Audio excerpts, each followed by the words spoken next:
Ginoo sa natuloy. Kita mo siguro doon, ano?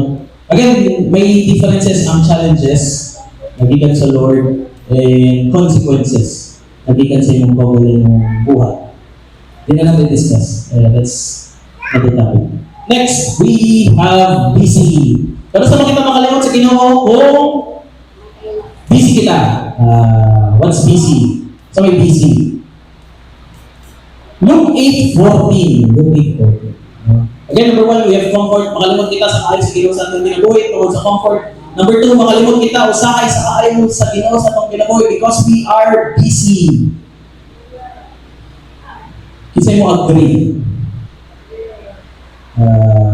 If you agree or not, mo man kasula. Luke 8:14, and as for what fell among the thorns, they are those who hear. But as they go on their way, they are choked by the cares and riches and pleasures of life.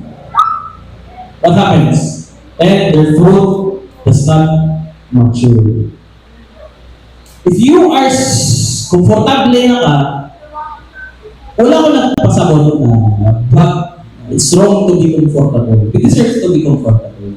Ano sa Ginoo? Kasi birthday sa family, di ba? Kung wala rin kabugaton sa ato, kung saan may pasat na may mga comfortable. It's not wrong to be comfortable. Gusto ka sa Ginoo na comfortable. The problem is, with too much comfort, we often forget the word. Number 2, we have to be busy. You are so busy with your daily lives na nakalimot makapag-offer sa Ginoo ng giving thanks. May mga times ba na sa isang adlaw, nakalimot din ka sa Ginoo. Pagmatanin mo sa buntag, luto ka pagkaon, ligo ka, timpla ka kape, prepare ka for work. Ako, prepare ka for work. Sometimes, may work kailangan ako travel for 2 hours. So, prepare ako. Work, lunch, kung si balay, super kapoy. I'm so busy. I think everybody of us is busy. No? Busy ka, for whatever you're doing, you're busy. No? Naninda ka, it's not easy to be a vendor. Diba? Magpalit pa ka, mag-repack, magtubo pa ka, pwede taon pa rin yung nagasto, yung kinita. It's busy. Every one of us is busy. Kung estudyante ka karon, you're also busy. No? You have quiz assignment na himoon, mga maestra na you have to placate, kaya medyo terror, binaw pa ka sa klase, mupya pa ka, siguro mupya pa na. So, again, busy. What happens if you're too much busy? Your fruit does not mature. So you may feel na ng Holy Spirit here. Remember the fruits of the Holy Spirit, diba? Love, joy, peace, long-suffering, patience, kindness, gentleness. If you are so much busy and you forget the Lord, there will be a time na your fruit will not mature. Your fruit does not mature.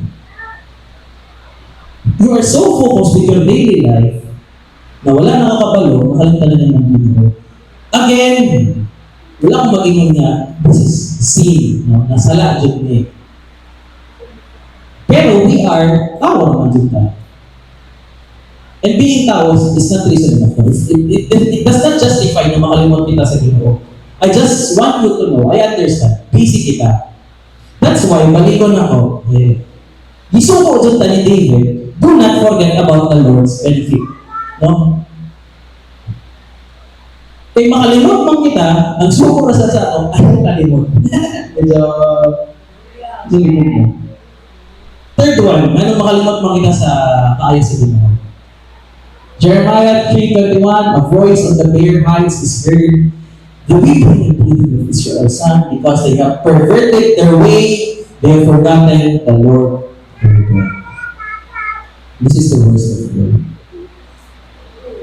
Medyo okay pang comfortable, medyo okay pa na busy ka. Pero kung nakalimot ka sa Ginoo because you are living a life of sin, again, hindi ka rin Ginoo to save us from sin. Karoon na luwas na ka, then you go back to sin. Kung saan dyan din, hindi ka kapasalamat sa Ginoo. Because, nababago na po din yung mata, nababago na po din yung mata. Because they have perverted or they have forgotten the word of God. Are you seeing me? May mga darling sins ko ba mo?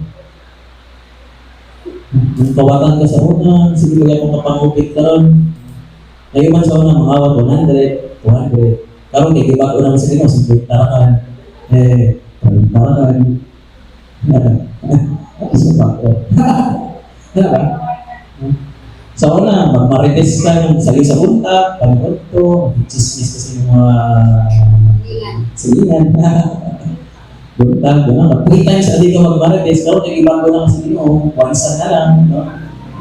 Snack na lang daw magchika-chika. Ay, karoon ba? Tapos hindi na buntis, wala tatay. Again, gossip is sin, di ba? Mga so, because you are sinning, kalimutan ka sa Pinoy.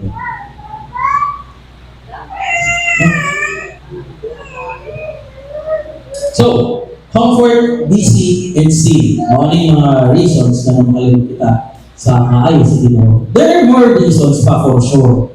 Di na ako masis ko ba? More tata oras. But they soon forgot His works, they that wait for His counsel. No? This is your lot, the portion I am measured out to you. Declares the Lord, because you have forgotten and trusted in lies. If you forgot si Lord, kung makalimot ka sa Ginoo, sa may tabo sa inyo. Jeremiah 25, this is your lot. Ang context na medyo may punish na. Morning karon ang kabugaton na ihatag na ako sa inyo, kaya nakalimot mo sa ako.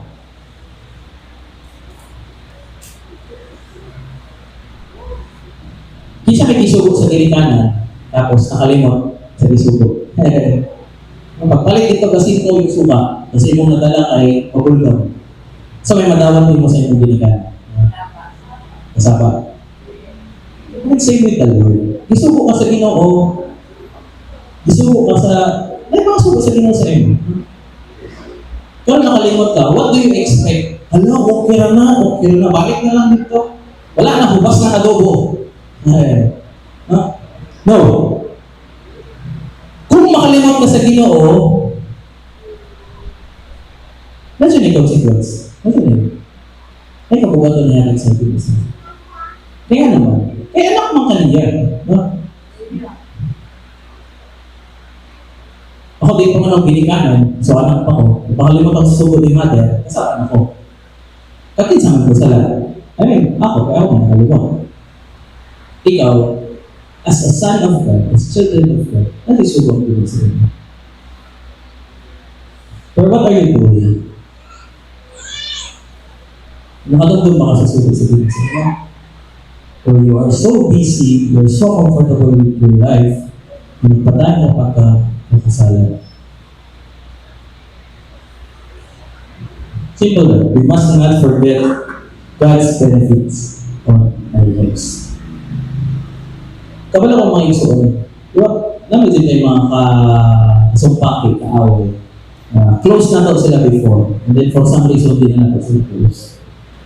One technique para, kung saan palang away-away na mo, no? Kalalis ka mo. Siguro wala siya ibayad sa imong nagsabot-sabot ka mo, magkamutan, nasa siya bayad, o nangutang sa sarili mo, wala siya bayad, nasa isaad na wala niya matuman. No? Na may mga pagtigong-tigong, sabot-sabot na medyo gamit din siya. Gituyo o wala, nasuko ka. May kahirugos ka. Isa may tabo. Yung lang pasakot. Yung gamay na kahirugos, wala din mo i-acknowledge, wala din tabunan, wala din pasakot. Wala ka na nilihig, kasi may malilibay doon. Kaya malilibay ko na.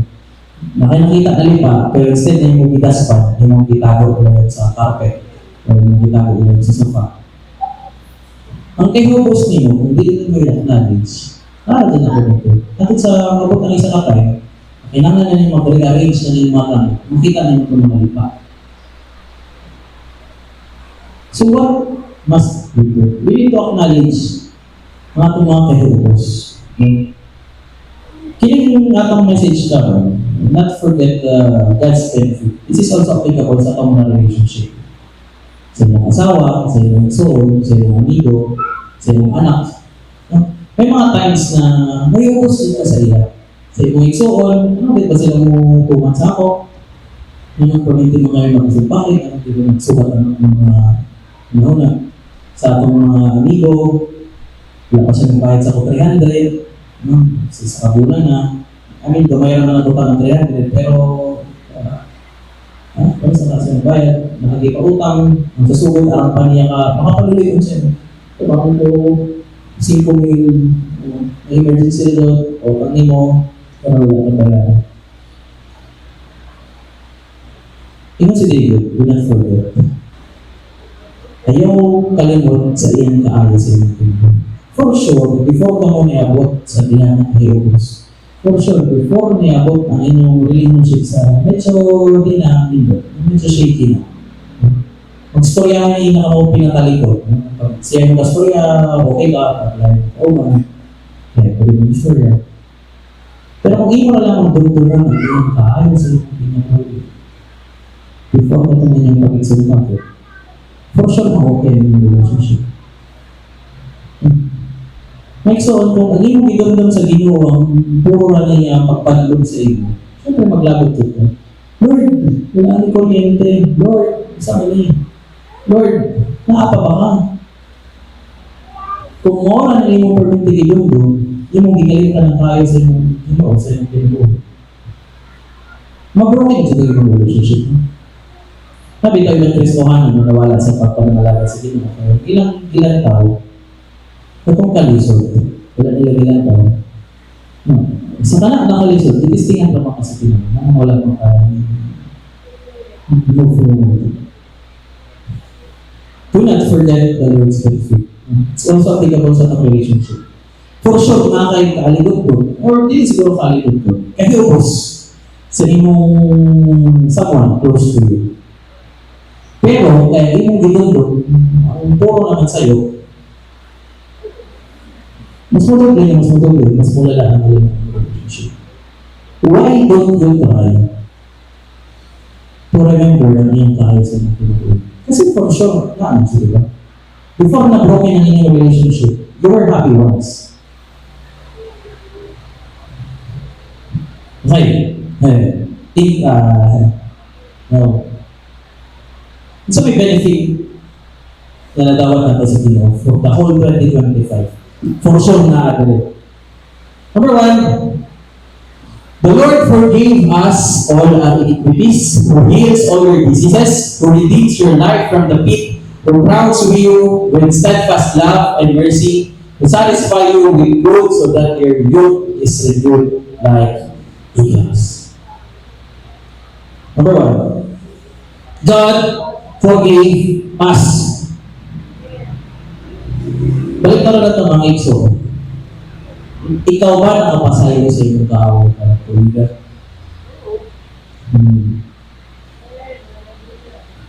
Isa pa niya iuubos. Wala, dyan niya kapasayuan. The Lord forgave you. Again, we know for a fact na when we follow God, we need to imitate Christ. And one characteristic of Christ is forgiveness. Kapasaylo. Question is, di pasaylo maka sa Ginoo, anong ikaw din makakapasaylo? Ayun. Come now, let us reason together, says the Lord. Though your sins are like scarlet, they shall be white as snow. Though they are red like crimson, they shall become like blue. Yan yung kamalit din sa pagkito. Number 2, God healed us. It's a may trangkaso, physically. Pero mentally, it's a may medyo nasan this year. Financially, it's a may medyo tagilid. At the end of the day, God healed us. But He was pierced for our transgression, He was crushed for our iniquities. Upon Him was the chastisement that brought us peace, and with His wounds, we are healed. Tungkol sa sakripisyo sa Ginoo, dito sa cross, we are now healed. God redeemed us. He has delivered us from the domain of darkness and transferred us to to the kingdom of His beloved Son, in whom we have redemption, the forgiveness of sin. So God forgave us, God healed us, and God redeemed us. As we go on with our lives, the Lord will redeem us. Always do tayo redeem sa Panginoon. What does redemption mean? Nakay mga barkada sa una, isa sa part sa redemption is, kuha ka sa Ginoo, sa imong lugar pero i-transfer ka niya to another place. Nakay mga barkada, super close yun mo. Pero, kung imo dyan din medyo bad influence kasi ng Ginoo. When the Lord redeems you, ikaw iyang i-move to another place. O, kung di dyan ka niya ma-move, there's nothing possible ka that.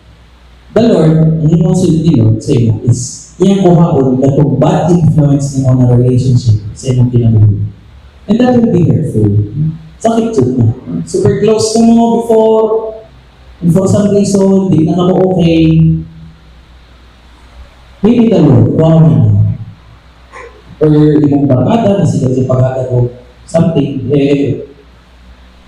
wow Lord. God wronged us. But God, being rich in mercy, because of the great love with which He loved us, even made, when we were dead in our trespasses, made us alive together with Christ. By grace, you have been saved. So, sama sa pagkorona niya ng Kristo, koronahan sa kita ng Panginoon with steadfast love. Next, God satisfied and renewed us. Mga malas. For the whole year, nagliwang ba dun ka na wala na kayo pagkaon? For the whole year, nagkalisod ba dun ka? But at the end of the day, God satisfied us. Kita satisfied din sa ginawa ito mga Panginoon. Nakakaon kita daily, malinaw kita adlaw-adlaw, natin kalingawan. Isaiah 40:31, but they that wait upon the Lord shall renew their strength. They shall mount up with wings like eagles. They shall run and not be weary, and they shall walk and not faint. Isa rin sa pinakapaborito ng mga verses. When we follow Christ, when we follow God, but they that wait upon the Lord shall renew their strength. They shall mount up with wings like eagles. They shall run and not be weary, and they shall walk and not faith. This is the promise of the Lord sa imong kinabuhi, mga igsoon. Iyan ang gitungan sa 2025. If you still wait for the Lord sa 2026, maugihapon ng imong tagamtaman sa 2026. Di dyan mapakya sa Ginoo. You just need to hold on to your faith because mga igsoon, lisod na yung Kristohanan. Dahil iba mo yung sayo doon ng Kristohanan. Amen. Masama pang Kristohanan ng napandong. Hamok dyan. Because why? Alam mo sila sa kaya sa pinasilang nag-move. It's one of the reasons. There are many reasons na napapando lang sa Kristohanan. I showed it earlier. Comfortable, busy, at makasala. What you need to do, for sure, may isuko ng Ginoo sa inyo. What you need to do para di ka mapatol. We need to repair our relationship with God if napatol na kakaroon.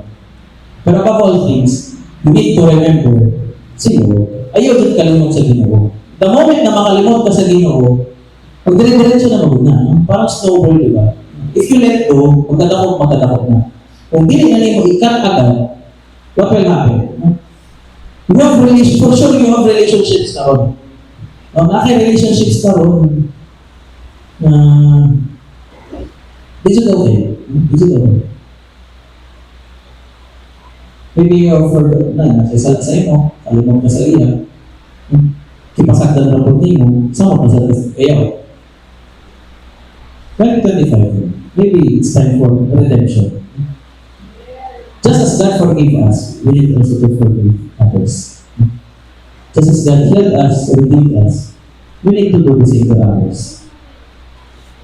It's easy to say, but hard to do. It's hard kung walang din sa mga kinabuhi. God bless us all.